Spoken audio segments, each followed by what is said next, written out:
Well, let's go straight to Cairo, where the Egyptian President Abdel Fattah el-Sisi has been hosting Turkish President Recep Tayyip Erdogan. They're currently speaking at a press conference. Let's listen in. Parliamentary elections. We reiterate that our success in having the situation stable in Libya will be beneficial to all the parties. We are the regional countries more capable of understanding its pending and disputed issues. I also welcome the current calm situation in the Mediterranean area, and we wish to bank on this in order to pave the way towards ironing out all the problems and solving all the disputed issues in order to maximize the exploitation of natural resources. During our joint meeting also, we expressed our mutual views on enabling the African countries to maintain prosperity and stability. To conclude, I would like to heed Mr. Erdogan's invite to visit Turkey next April in order to continue to cement our bilateral relations that live up to our deep-rooted relations and shared civilizations and traditions. I welcome you once again, and I give you the floor to deliver your message.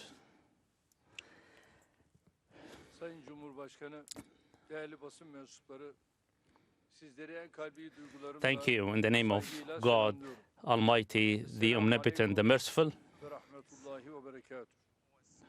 Mr. President, representatives of the media, I welcome you with all due respect and regards. May God's peace and blessings be with you all. I am delighted to be among you here today in Cairo after a very long period of time, namely 12 years.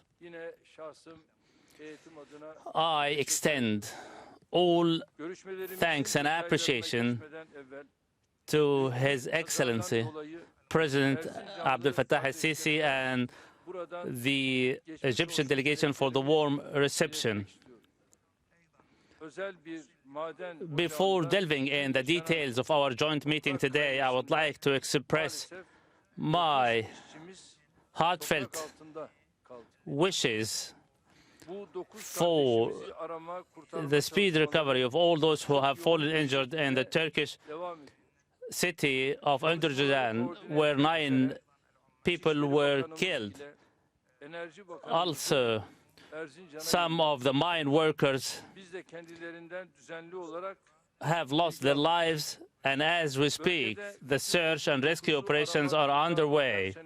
The Energy Minister, as well as the Interior Minister, were instructed to follow up, and we will continue to receive the latest updates. 349 specialists, in addition to 286 rescue and operation staff, equipped with all the necessary heavy equipment, including generators, power generators, and heavy gear, in addition to 6 drones hovering in the area, all aiming at reaching and rescuing our citizens. I pray to God Almighty to protect us from all the calamities. In reality, we have common and shared history with Egypt that dates back beyond 1,000 years. And we would like to take our bilateral relations to higher levels that live up to these deep-rooted relations. And I believe this is reciprocated with the Egyptians. We managed to reach a high-level strategic cooperation council, and I expressed to His Excellency that I will be delighted to receive him in Ankara to have the first meeting of this high-level strategic ministerial council, which will be a foundation stone for the future relations between our respective countries.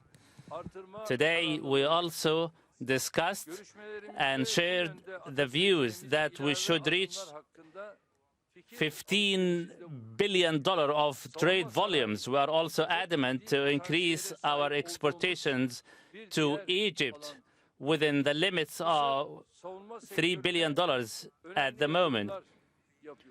During the joint meeting, we exchanged our views for additional measures and procedures in order to hike our cooperation, especially in the military and industrial sectors where Turkey has taken great leaps. We should also invest the assets and resources of both the countries.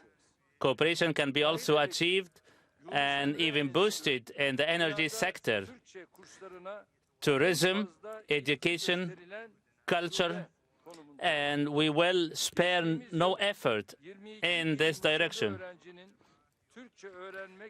Yunus Amla Society is the largest arm of News Amra Institute, where people flock in order to learn the Turkish language. In the past year alone, 22 Egyptian students registered to learn the Turkish language. This is a source of delight and pride to us. What is taking place in Gaza in terms of the humanitarian plight was on the top of our agenda today. And as a result of the Israeli occupation forces strikes, more than 27 Palestinians have been killed and about 70,000 innocent civilians injured. Churches, mosques, schools, hospitals, residential buildings, even the UN premises were all attacked and destroyed. Netanyahu and his government continued with their policy of killing, destruction, siege, and starvation, despite the massive reaction on the international arena. Delivering aid into Gaza is our top priority. As we speak, Turkey has dispatched more than 31,000 of humanitarian and medical supplies to Gaza. And here I would like to commend the support provided by the Egyptians in this direction.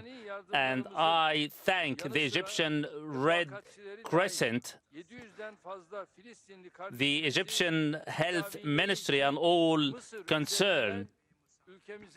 In addition to the humanitarian aid delivered by Turkey, we managed to transport more than 700 Gazan injured, together with their escorts, to receive medical treatment in Turkey. We also discussed the possibility of setting up a makeshift hospital in Gaza. We look forward to the support provided by the Egyptians in order to have this makeshift hospital set up at the earliest. The Israeli efforts aiming at forcibly transferring Gazans out of Gaza Strip cannot be accepted. We cannot accept the forcible transfer of Gazans, and we appreciate the position taken by Egypt in this aspect. Netanyahu and his government continue to perpetrate massacres against the Palestinians, and this must come to an end. Rafah is not an exception. At the same time, the international community should not accept such insane act. We should dovetail efforts in order to put an end to the bloodbath in Gaza, and we will continue to consult, coordinate, and cooperate with Egypt. On the medium term, the reconstruction of Gaza will require too much effort and time, and we are prepared to join hands with Egypt in this respect. During my joint meeting with His Excellency President Sisi today, we discussed at length a number of issues, including Somalia and Sudan. We reiterated that we emphasize the necessity to maintain the territorial integrity of all these countries in Africa, in the Middle East, or any area where we share deep-rooted historical relations. And we should also dovetail off efforts to steer away from any possible war. We will continue to coordinate and cooperate with Egypt, discussing and addressing all these issues. With these few words, I would like to renew my thanks to President Sisi, and I hope my visit today will augur well to both our country, our region, and beyond. Israel's effort for the forcible transfer of Gazans out of Gaza should not be accepted. The words there of Turkish President Recep Tayyip Erdogan speaking in Cairo shortly after the statement there by Egyptian President Abdel Fattah el-Sisi. Well, Erdogan went on to call for what he said was the massacres being committed by Israel, that they must come to an end. He said Rafah should be no exception. And we heard from Abdel Fattah el-Sisi, the Egyptian president, saying he'd accepted an invitation to visit Turkey in April in a sign of warming ties. We can go over now to Sinem Kosoğlu. She joins us from Istanbul. How much of a milestone is this moment in Turkey-Egyptian relations? I think the first trip by the Turkish president to Cairo in about a decade.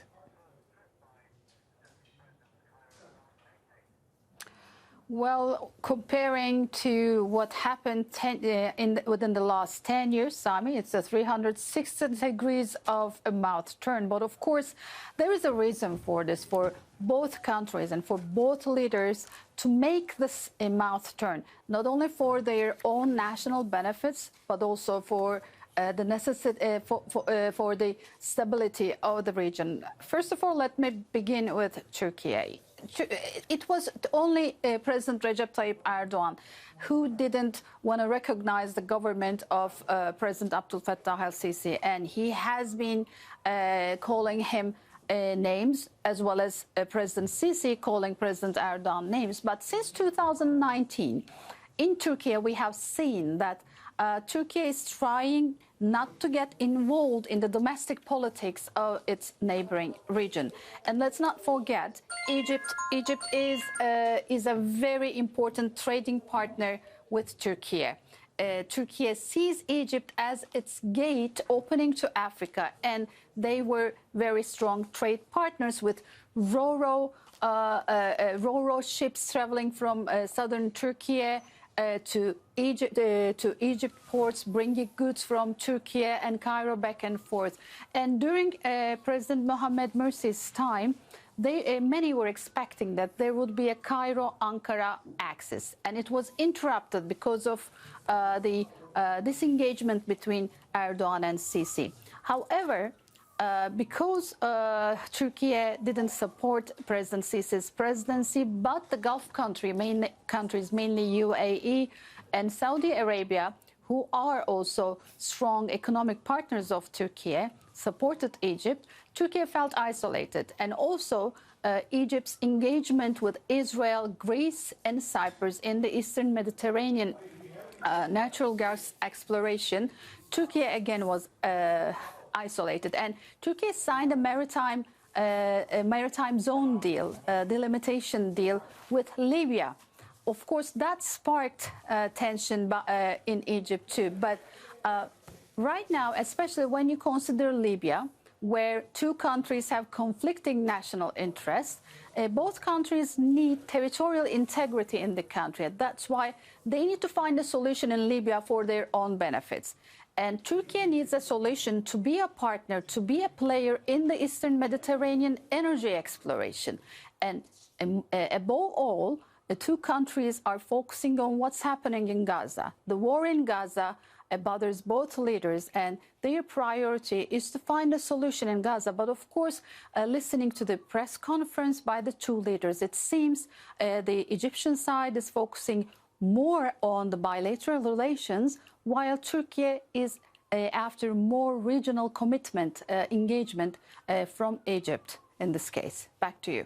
Sinem, how much of a catalyst for the warming of relations are the events going on in Gaza right now? Something of a common concern for both countries, right?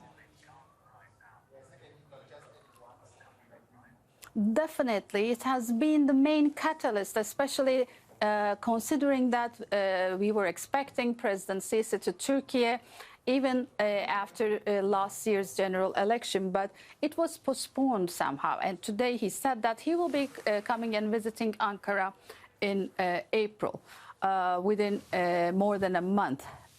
But the case in Gaza, the war in Gaza, is very important, not only because they are both Muslim countries and because they have the largest military power in the region, being members of the OIC, and Egypt being the political weight in the Arab world, in the Arab League, but also this is a security issue for Egypt. And while trying to contribute on a solution on the war in Gaza, Egypt also needs some assurances and needs some assistance. And in this case, having diplomatic relations but being vocal against Israel's policy towards Gaza, Turkey comes to the scene. That's why I can say that the situation in Gaza probably is the main catalyzer and that facilitated this situation, this rapprochement, even faster than expected. All right, thanks so much. Sinem Kosoğlu there updating us on that meeting between the presidents of Turkey and Egypt.